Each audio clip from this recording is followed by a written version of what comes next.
welcome to this podcast. So, this is our first podcast. First episode, yes. And today we are going to do something kind of interesting. We've got a guest host. Yeah, basically, they're turning the reins over to me for this first full-length episode of the podcast so that you guys will all get a better handle on what these two and what their whole shtick is about, so that once they take the reins and become main hosts, you know more about them, and there's more accrued character interest and more of a parasocial relationship with them. Well said. My first question to the two of you is, how did you join InterVarsity? Ooh, that's a great question. Yeah, I can go first. So I joined InterVarsity back when I was a student. Yeah, gosh, it's been at least 10 years. So it was actually a friend of mine. And, you know, if she's watching this or listening to this, I'm glad because she's the reason that I joined InterVarsity. She was in my church, and a bunch of the young adults from our church were attending InterVarsity. So like, hey, why don't you come out? They kept inviting me. You know, it took me a while before I finally actually went out, of course, as happens for most of us. And I was like, wow, this is a really great community. Everyone's so welcoming, and this was back home in Saskatchewan. And yeah, that's how things started, just really welcoming community. And then it was a space where I could just like grow deeper in my faith. So that was, I think, what was important to me. Yeah. All right, you're up. I met Danielle, I think the first or second month after I moved here. But then I was like super like shy and also trying to get to know everyone in the place and everything. And I didn't really like connect until I think a few months after when I met her again through another friend. We used to work together, and so that's how I connected to the whole community, and then I became a part of InterVarsity as a student, and then also after that now as a volunteer. Yeah. What would you guys say are some of the biggest lessons that you've learned being here? Do you mean here as in Montreal, or like with the introvert, like just like being a part of InterVarsity leadership, community, all The that? second one. Second one, okay. Yeah. Wait, can you say that again? What would you say are some of the biggest lessons that you've learned being here at InterVarsity?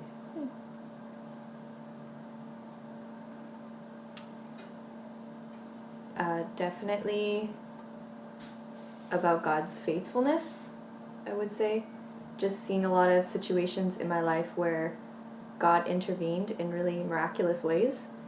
And really, I think Bible study sessions, just really going deep with the inductive study and just really seeing who Jesus is in a very personal, close-up kind of way. I love that. Yeah. I think for me, it's seeing how God has, like, worked with our fellowship, because I feel like each semester we do something completely different, and the way we do things is just not how it was the previous semester. And I've been here at InterVarsity for, like, a year and a half now, I think, and each time we've, like, adapted to doing something different locations, different strategy, different way of doing things. Even with this podcast, we're doing new things, and it feels like we're always like adaptive, learning, and trying new things. Mm-hmm. Yeah. Sometimes it works out, sometimes it doesn't work out, but it was worth it. Yep. Yeah.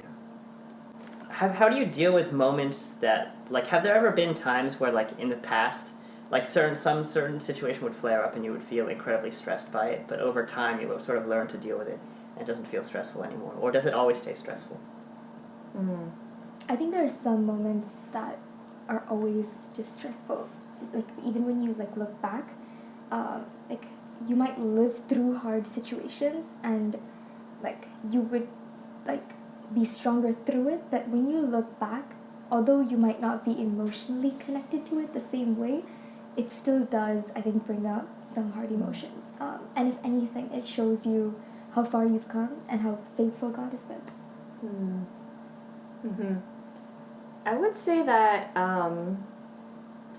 just, I guess, learning to trust God, because I think some situations, it's not necessarily that you don't get stressed, but I think maybe over time I've started to learn, like, what is it worth actually to be worried or so consumed by this or that thing.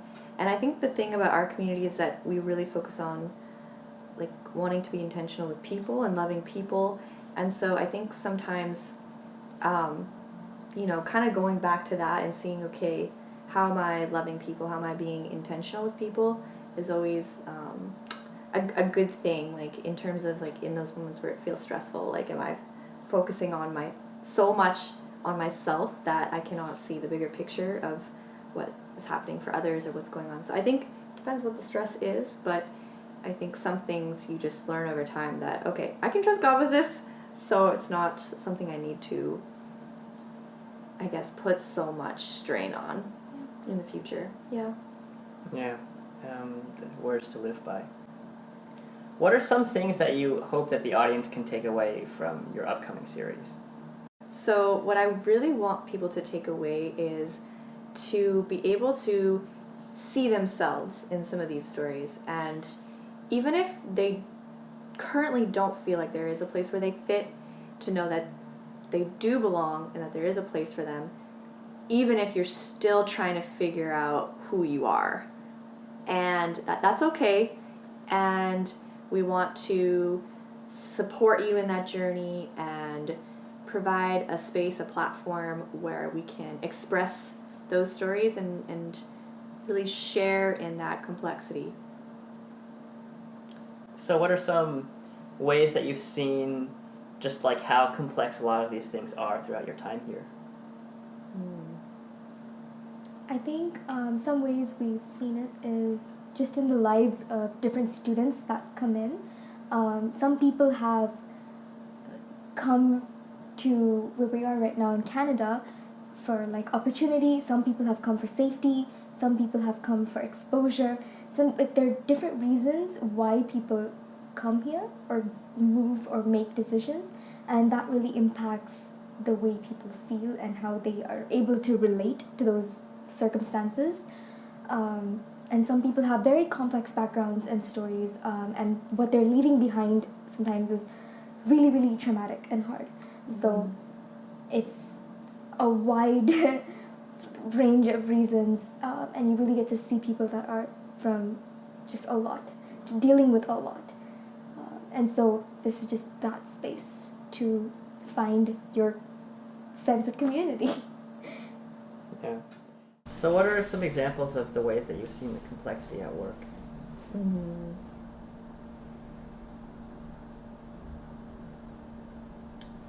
I think it would be in moments where you can see that maybe people have different values or different, I think like at least for I could speak more about my own culture, like we tend to be a bit more task focused, more individualistic, and so I think sometimes when you have different values coming in, and I guess learning how to accommodate other people's values as well, while also appreciating your own values and your own like your own identity, your own culture, and so I guess it's conversation. I think conversation is the important thing, like being able to talk through these things. I think my first year in Montreal with the International Student Ministry, it was just like a lot of I guess navigating different just different dynamics of, okay, apologizing for things that might have offended people, or even having to sometimes speak to people when they've offended someone else. Like it's just like a lot of like that kind of like relational stuff. And yeah, I think over time you sort of learn like, okay, what needs to be addressed and what doesn't. And yeah, we're all learning, we're all growing, and it's okay to make mistakes. I think a lot of the time you just have to accept that things need to be played by ear rather than having a set structure. Yeah. Yeah. It's true, because I think that then we just get into the mentality of like, I'm going to do it perfectly, I'm going to do it right, and the only way we learn is through making mistakes. Yeah, sorry, go ahead. No, and I guess just a part of it is like it really humbles you, because you realize that there's, like, you're always gonna offend people in a way. Like, there's always, like, you can try being as perfect as you can, but there's always someone that's gonna get offended. And so I think for me, it's like more important to have the right heart behind it. So like having the right heart behind your actions helps and navigate these things that are sometimes not known and seen. They're not known or seen, but they are experienced. Yes. And so I feel like even if things do happen, retrospectively, you could always go back to fixing what can be fixed. Yeah. But it doesn't make sense to always be worried about things that you don't do anything. Yeah. So what are some topics or issues that you two would like to address in the coming weeks on this series? And what are some things that, and well, A, what are some things that you want to address, and B, why are they personally important to you?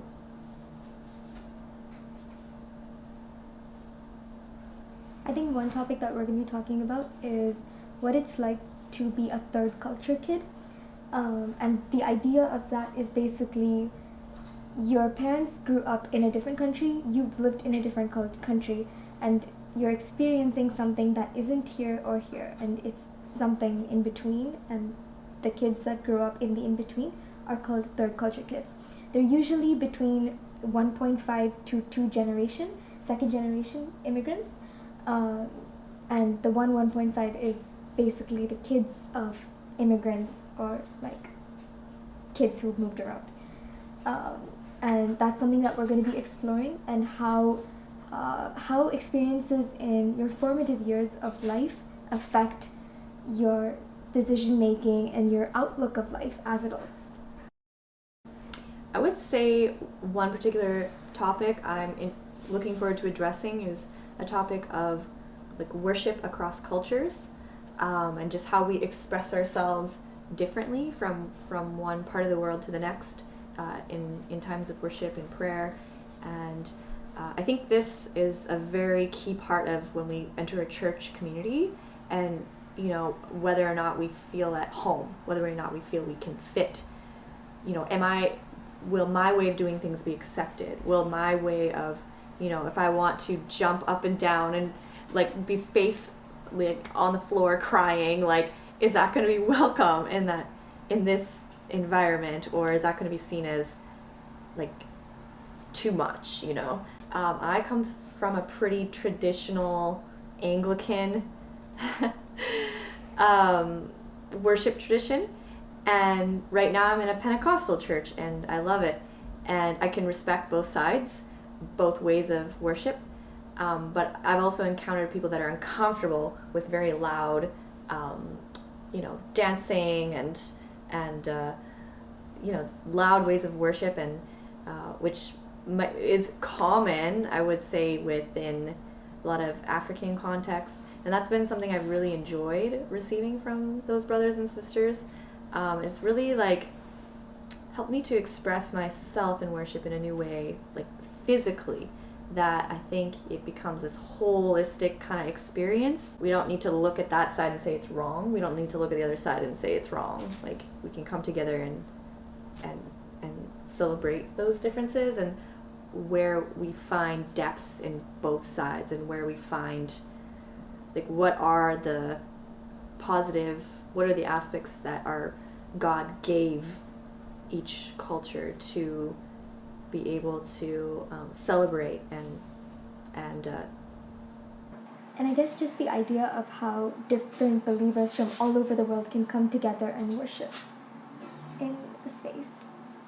Yeah. Being able to deal with the cultural differences and understand what we can agree or disagree on, and what we can take away from it. And how we can support each other. What is an example of a culture shock that you faced during your time here? Just something that's right off the bat that comes to mind is Canadians are, as most people know, very polite and conflict averse. And it's funny because like sometimes, like, even if you bump into them or like or even if like you're in the wrong and they're in the right, they still don't hesitate but apologize first. And that happens a lot, and it's really different because I don't come from a place where people are very quick to apologize. People are usually more quick to be defensive about their stance, and that was just something different. Yeah. Yeah, I think it's almost like a reaction for Yeah, us. Like, it's it's like, oh, sorry. Okay, well, that was intentional, but... Are you? Sorry. Yeah.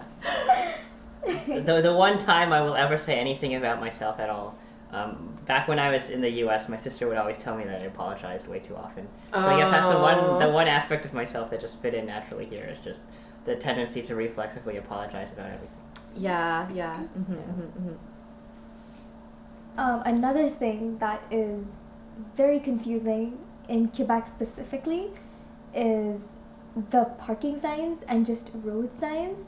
And if you're driving and you're trying to figure out, can I park in the street or not, there's like 5 signs that tell you like sometimes contradicting information, and it's so confusing because half the time it's in French, and then you're like always trying to like translate and check. And no matter what you do, you end up getting a parking ticket if you're like a few meters back or forth.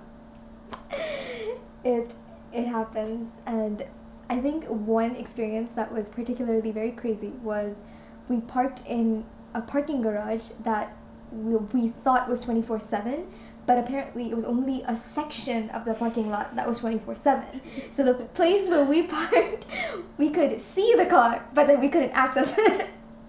And so that got a little tricky. But that's happened to me like a few times across Canada. It's just something that, like, I guess I'm a lot more careful of. If you're going to an underground parking garage, make sure that where you're parking is 24/7 and they don't like close before you get a chance to get your car. I can even share something too in regards to driving too, because being from the prairies, we're pretty easygoing.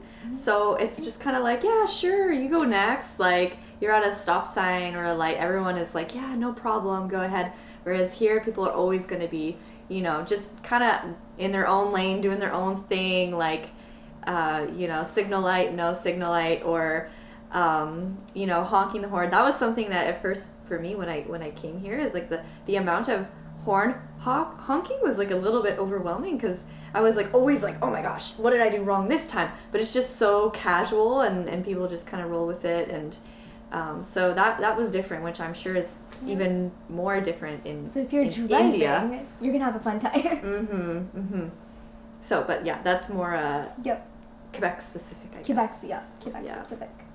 So this concludes our first episode. We're really looking forward to putting more episodes out there. And thanks for tuning in. Thanks for listening. Bye. Bye.